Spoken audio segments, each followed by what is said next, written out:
कोल लगातानी भोजपुरिया समाचार में और स्वागत बड़ुए। एक बार फिर से हमनी के लेके हाजिर बानी जा दंगल विधानसभा डुमरांव।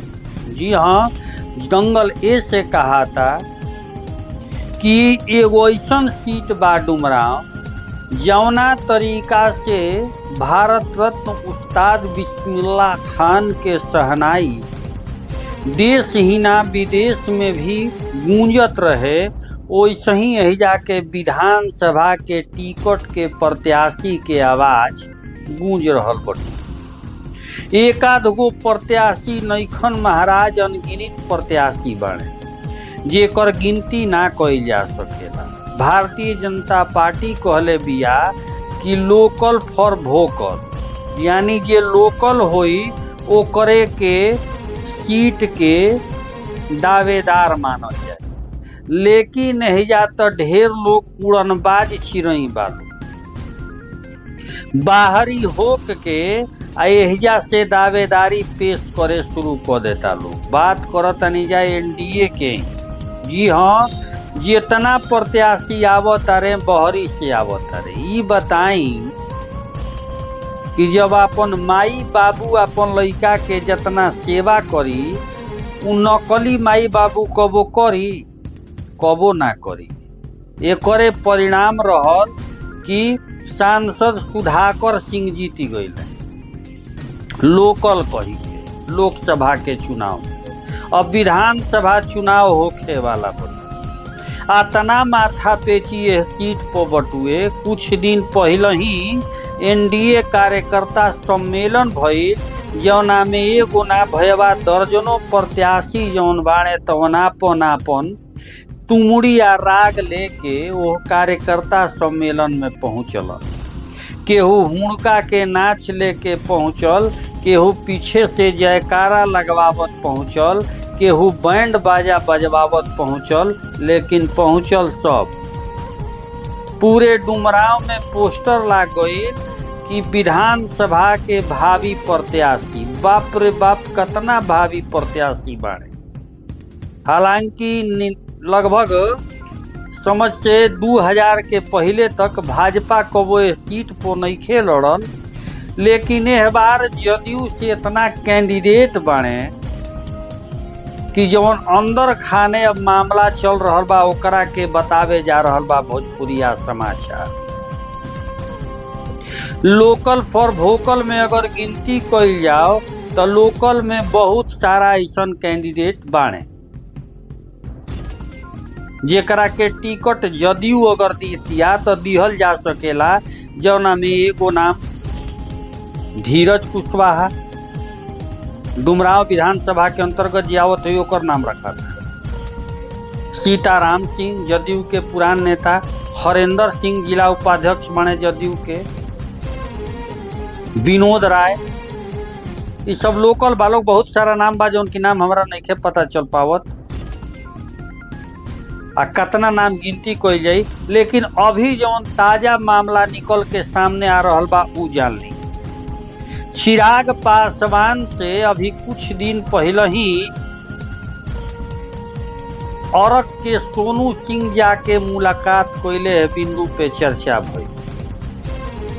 अभी काल कुश सिंह भले उ जदयू के नेता बने, लेकिन चिराग पासवान से पो चर्चा भइल बटुए दिल्ली में, जेकर फोटो स्क्रीन पर रौरा के देखे के मिली।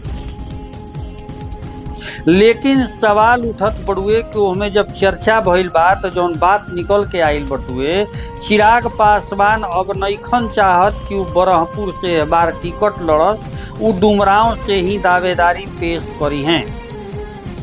अगर डुमरांव से दावेदारी पेश करतरन तो हिजा मुख्य तौर पे पहिलका नाम लोजपा से अगर केहू के आई तो लोकल फॉर वोकल अगर देखल जाओ तो अखिलेश सिंह लोजपा के जिलाध्यक्ष के नाम प्रमुखता से आई। एकरा अलावे सोनू सिंह भी लाइन में बाणे आ कुश सिंह भी बाणे। अभी आला कमान के ऊपर डिपेंड करत बड़ू कि आखिरकार ये सीट जौन बटुए कहाँ जाए। का फिर से जदयू ही लड़ी आ जदयू लड़ी तो लोकल पर वोकल पर काम हुई कि फिर उड़नबाज वाला काम। अभी कुछ दिन पहले ही रौरा देखनी कि राजपुर से सूबा के मुख्यमंत्री नीतीश कुमार बिना गठबंधन के सीट बंटवारा के घोषणा कर देनी कि इनका सीट दियाई नो, तो कौनो नया बात नहीं है।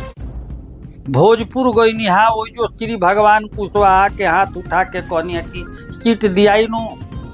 कई गो ऐसा जिला में माजरा आइल बटुए जहाँ सीट दियाई।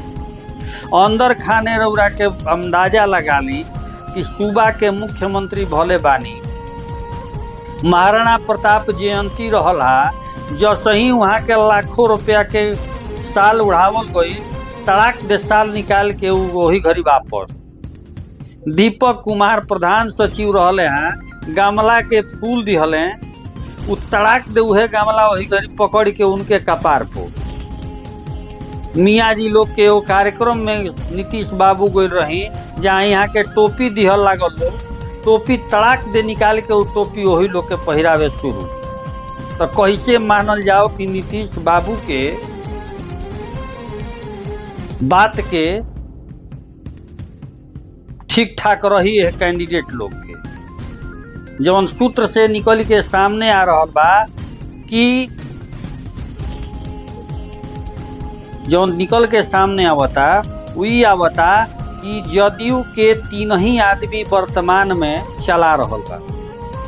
संजय झा, विजय चौधरी, अशोक चौधरी, ये 3 लोग सरकार के चला रहल बटुए। आवे वाला समय में यह 3 लोग जब चाहिए तो सीट मिली बबुआ, आ नहीं तो झूठो के वोट मिल गई तो वही कैंडिडेट बड़ा यही गफलत में नहीं के रहे के। बाकी डुमरांव विधानसभा को अगर लोजपा कहता कि हमारा सीट चाहिए मिलहू के चाहिए, इतना माथा पेची बटुए जा कैंडिडेट के जवा कमी नहीं खे, तमाम कैंडिडेट भरल बड़े। अगर लोजपा के मिल जाता तो कुल चीज को पूर्ण विराम लग जाये। 3 ही कैंडिडेट संभवतः रही जी हैं। पहिल का अखिलेश सिंह, दूसरका में जवन नाम आई सोनू सिंह, आ तीसरा नाम जवन आई तवन अभी जे मिलल बटुए जाके वर्तमान में कुश सिंह अरियाव के रहे वाला हमन। बाकी रौरा का लागता और भी जौन अपडेट आई सब बताई भोजपुरिया समाचार। आ केहू कैंडिडेट अन्यथा ना लिही, यह खबर के रौरो नाम हो सकता। हम संभावना व्यक्त करतानी, जौन निकल के जानकारी आवता तवन बतावता। शेयर जरूर करी, सबे कमेंट में आपन राय दी। बहुत बहुत धन्यवाद।